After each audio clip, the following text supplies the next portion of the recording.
पास होना तेरे भाग्य में नहीं है। क्या? फेल होना, पास होना तेरे भाग्य में नहीं है। तेरे भाग्य में क्या है? सिर्फ कर्म करना। तो जब भी आप अपना कर्म करें, आप माताएं बहनें परिवार के सुख समृद्धि के लिए खूब प्रयत्न करती हैं। साल भर तो परिवार के सुख आशीर्वाद के लिए ही आप प्रयास करती हैं। हमारे माताएं बहनें धन्य हैं कि आपके द्वारा परिवार का, समाज का, देश का, भारतवर्ष का इतना सम्मान होता है, इतना जो है सर्वांगीण जो है विकास होता है, इसमें आपकी अहम भूमिका होती है। हमारी माताएं बहनें धन्य हैं जो अपने परिवार के लिए, अपने देश के लिए, अपने समाज के लिए अपने सुख को न्यौछावर कर देती हैं, अपने सुख की परवाह नहीं करती हैं। अहोई अष्टमी होता है बच्चों के लिए, होता है कि नहीं होता, कि मेरे बच्चे खूब अच्छे रहें, स्वस्थ रहें।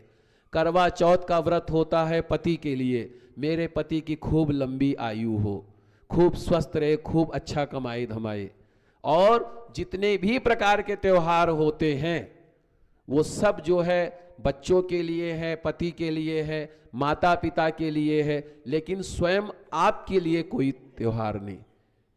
आप बताइए, क्या हमारी माताओं बहनों के लिए कोई एक ऐसा त्योहार हो जो स्वयं उनके लिए हो, उनकी सुख समृद्धि, वो दूसरों के सुख की कामना करती हैं?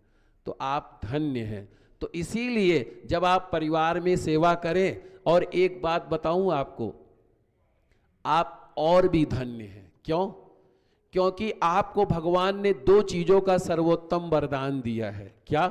एक तो आप जननी हैं, जननी का स्थान सर्वोत्तम स्थान होता है।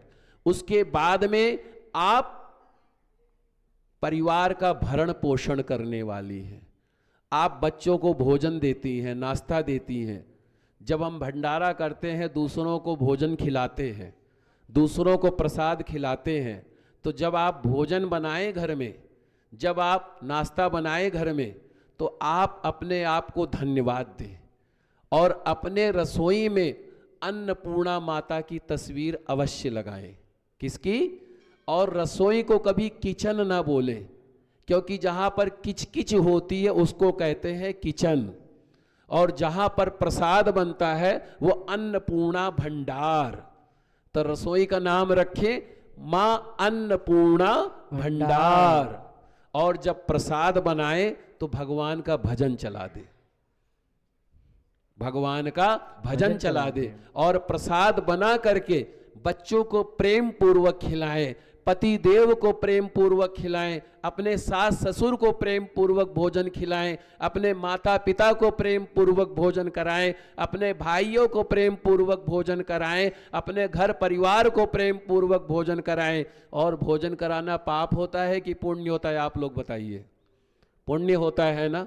जब आप भंडारा करते तो दूसरों को भोजन कराते हैं, तो अपने घर के सदस्यों को जब भोजन कराते हैं तो भोजन बहुत बड़ा पुण्य तो पा रहे हैं आप, कि नहीं पा रहे हैं? तो वैसा ही भाव अपने बच्चों में रखें।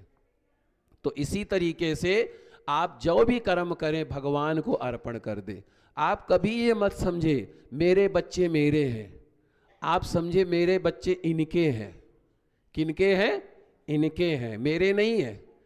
क्योंकि जन्म से पहले मुझे कहां पता था मेरा बच्चा कौन है, और मृत्यु के बाद भी मुझे कहां पता रहेगा कि मेरा बच्चा कौन था। ठीक है? तो इसीलिए ईश्वर अंश जीव अविनाशी। क्या? ईश्वर अंश जीव अविनाशी। ईश्वर का अंश है ये जीव। तो अपने बच्चों में भगवान का स्वरूप देखें। जैसे लड्डू गोपाल जी की पूजा करते हैं प्रेम से, अपने बच्चों की भी पूजा करें। अपने बच्चों में जो है भाव रखें कि ये नारायण ही तो है, मेरा गोविंद ही तो है, मेरा माधव ही तो है। ये भाव रखें। अपने पति में भगवान विष्णु का ध्यान करें, स्वयं नारायण उमापति महादेव का ध्यान करें। अपने परिवार में जो है भगवान का मंदिर का ध्यान करें, तो आपको भगवान की कृपा की प्राप्ति होगी। और अगर परिवार में कभी कोई संकट आता है, कोई परेशानी आती है,